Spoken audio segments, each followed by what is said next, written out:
Look guys, mag-slice tayo ng ampalaya.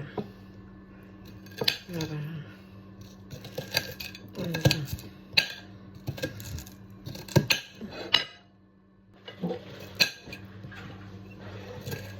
taas kasi yung ano ko guys, yung sugar ko, kaya kailangan tayo kumain ng ampalaya para bumaba siya guys. Ganyan ako mag-slice pala.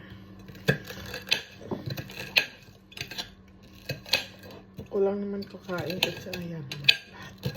Lagyan ko ito na itlog. Diba?